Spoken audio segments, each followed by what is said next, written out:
Hey everybody, how's it going? I'm back here for my second installment here on my top 5 running backs that I think are going to be in this upcoming draft. Starting off with number one, Trent Richardson from Alabama. Um, Guy who's the best back on the board, a top 10 guy, maybe even a top 5 guy overall. I really like what he brings on the toughness level, especially at the running back position. I think he's the best combination that we have of speed, power, and balance. He has all the intangibles that you need. Very great pass blocker. Superb at blitz protection. Especially in Alabama's system where they have that one running back set. Um, very great hands coming out of the backfield. Patient runner. Doesn't look to bounce to the outside all the time. Finds the hole. Has great explosiveness through the hole. Good foot speed. Very good elusiveness.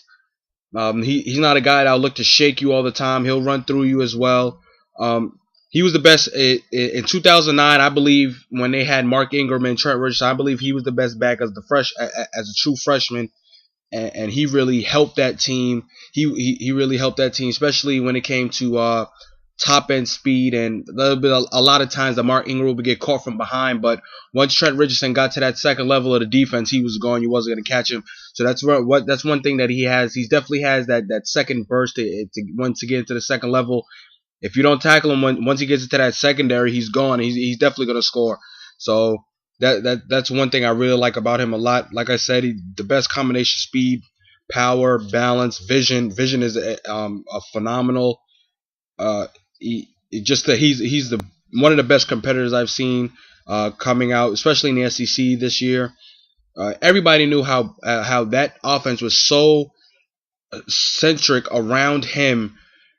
They had no outside of help. They had no quarterback really that they really trusted, and he still was effective enough. And one of the main reasons, other than that defense, was the main reason they won a national championship this year. So Trent Richardson definitely deserves kudos for everything that he deserves, and I think he's the number one running back on this board.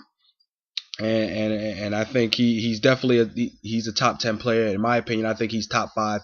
He's that value, and he could be one of the best backs in this league that we've seen in a while. He does remind me a little bit of Emmitt Smith, maybe a little bit more speed than Emmitt Smith. Definitely more speed and top end speed than Emmitt Smith, but he that's the type of back he reminds me of.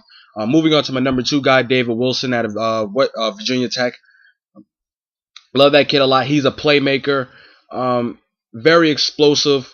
He's a guy, once he has the ball in his hands, he can take it the distance. He can score from anywhere on the football field. Very good hands coming out of the backfield. He's a very good pass blocker when it comes to technique wise, but he at times he does get overwhelmed sometimes, and he doesn't really fight the linebacker, or he won't really fight the blitzer. He needs to work on his blitz pickup a little bit better. As been said, there was sometimes during on film where you could tell where he get the wrong guy and cause a sack, or he'll miss the guy. But he helps out in chips. He's a good guy who can help chip it and come out of the backfield. Like I said, he's a playmaker. Once he hits the hole with great speed. It takes him a while to build up to his top end speed, but he does have very good to great top end speed. Like I said, if he gets to the second level, it takes him a while to build up to his top speed, but once he gets there, it's gonna be hard for him to catch. A very shifty guy, he shows patience for his size, and he's not one of those guys. He kind of reminds you of like a Shady McCoy type, where he looks to bounce everything outside, but he really doesn't do that a lot. He does run fairly well in between the tackles. He does like to bounce. He is a very good outside runner, but he's very underrated with his running in between the tackles. So he's a guy that I really like in the first round too. Probably mid to late first round. He's a guy that can definitely help out a lot. And the fact that he can catch the ball out the backfield, he's a third down back is phenomenal.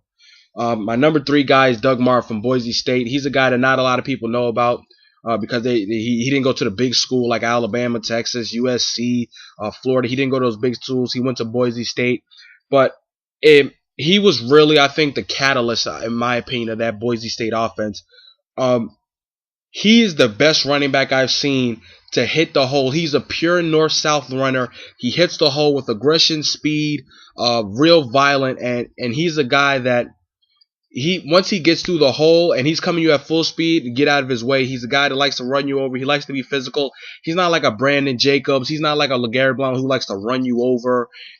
But he's a guy. He hits the hole violently. He gets through the hole with great burst. But but he does have questions on his long speed, which really makes him my third guy, not ahead of David Wilson. I would put him ahead of David Wilson if he had very good top end speed, but he really doesn't. But he does hit the hole phenomenally well, especially he's a great in between the tackles runner. Very underrated. He can run to the outside a little bit, but I wouldn't put my whole game around him bouncing to the outside or him running a lot of tosses or stretch plays. He's a guy. He'd be very good in the zone blocking, man-on-man scheme, dives, sprints, off tackles. He's a guy that can run those phenomenally well. Very good pass protector, blocker. He also a guy who has phenomenal hands out the backfield for his size. He's a big back, about 5'9", about 225, 230, and very wide based. And he's a guy that can really catch the ball out the backfield well. Like I said, great hands, natural route runner, which is good for a guy at his position, and he's a third down back, which I really like a lot. Especially in this time where you have the two running back system. But if you can always have that guy who's in 30, he's a third down back, 3-down back. Doesn't have to be taken out on third downs because when it comes to either blitz protection or being diverse to catch the ball out the backfield, he's a guy that a lot of teams will love. He's a guy that I wouldn't be surprised if he's a first round pick, late first, early second round. I think that there he goes. He'll definitely help out a team this year and for years to come. He's a very solid back in this league. I don't think he has great upside and great potential like David Wilson has or the next guy I'm going to talk about, but I think he's going to be a really solid running back for years to come. Like I said, my fourth guy is going to be Chris Polk from the University of Washington. He was injury proud. He had a couple of injuries to deal with last season, but if you look back on his freshman and sophomore tapes, the kid was phenomenal. He showed very good explosiveness.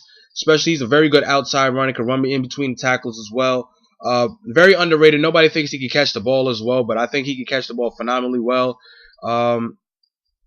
He gotta work on his ball carrying skills a little bit. Sometimes he likes to put the ball on the ground.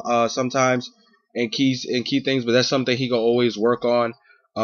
He needs to work a little bit on his blitz protection, pass protection.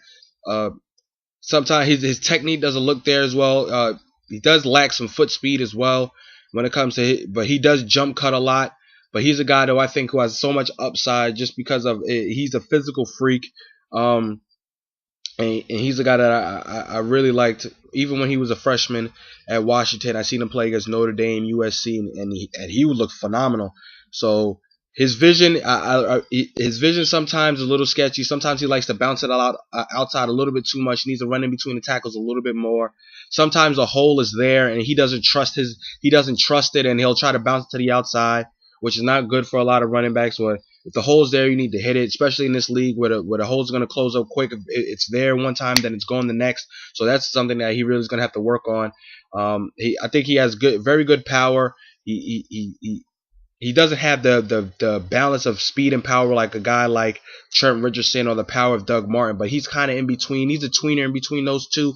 That's what he kind of reminds me of, a tweener in between guy, tweener in between those two. But I like him a lot at 4. Number 5 guy, I went back and forth between Lamar Miller and LaMichael James. I decided to go with LaMichael James. I think LaMichael James' upside is so much better than Lamar Miller. I like Lamar Miller. I think he's a good running back. I think he might be a great running back in this league. But I think that the thing that put it above me for LaMichael James was his value he can bring to the return game, and he can catch the ball out the backfield, and he's versatile. LaMichael James, he's a small guy, but he'll still fight you in pass protection and stuff like that. You wouldn't want him pass protecting all the time. But he has elite speed, elite quickness, elite foot quickness, great vision. Lamar Miller's vision sometimes is a little sketchy at times when I look back at the film. But he's a guy where in LaMichael James where he can run in between the tackles. He's not scared to bang his body around a little bit. He can get small in the hole due to his size, was going to be key. And I just think you could put him in all different parts on the field. So Michael James is my 5 guy, even though Lamar was a close 5 in my opinion. But I just like LaMichael James a little bit more. My biggest faller and underrated value was the same player. It goes to Daniel Boom Herron from Ohio State. Boom was a guy who got suspended, and he was involved in that Terrell Pryor thing along with Devere Posey and Mike Adams and a couple of those other guys. He was a guy that who I think was one of the best backs in the league last year, and best backs in college football last year. And then he got suspended for 5 games, so you couldn't see a lot of tape on him. I think he can catch the ball extremely well at the backfield. He has great speed and power combination, a very patient runner, a guy who can pass protect well, and I think he's a guy who can end up being one of the best backs that we'll see in this whole running back class in the NFL in this upcoming draft. And my sleeper is Darrell Scott from South Florida. He reminds me so much of LeGarrette Blount. Everybody remembers LeGarrette Blount. He had all the talent in the world from what it was at Florida State. Then he went to a JUCO. Then he went to Oregon. Then he had the problems at Oregon when he punched a guy and got suspended. And Darrell Scott, he didn't have the punching, the fighting, getting suspended, but he was a guy who was the #1 running back coming out of high school a couple years ago in 2008, and it just didn't pan out at Colorado. Came in overweight at Colorado, didn't pan out for them. Then he went to South Florida and looked like he was doing fine at South Florida. He's a powerful running back, a guy who has a great stiff arm move, not a burner, but he does remind me of LeGarrette Blount a lot. Just the way that he's built, 6 foot, about 230, and just a thick, solid football player, and very good at pass protection. And sometimes his hands are a little bit sketchy due to his size, but I think he can catch the ball fairly well coming out of the backfield, and he'll be a guy that can help out. But I think he's a 2-down back, first and second down. He could probably do some 3rd-down back work, but right now I think he's a 2-down back. But he's a sleeper who could be one of the top running backs to even come out. He might be. He's a guy that could have been top 5 if he would have stayed in school for for his senior year. But he's a guy decided to come out, and he's gonna be my sleeper pick. So I got Trent Richardson #1, David Wilson #2, Doug Martin 3, Chris Polk 4, and LaMichael James 5. Let me know what you guys think. I know a lot of people are high on Lamar Miller. Let me know if Lamar Miller's in your top 5. But talk to you guys later. Watch out for the wide receiver one that will be coming out on either Thursday or come out Friday. Talk to you guys later. Thanks.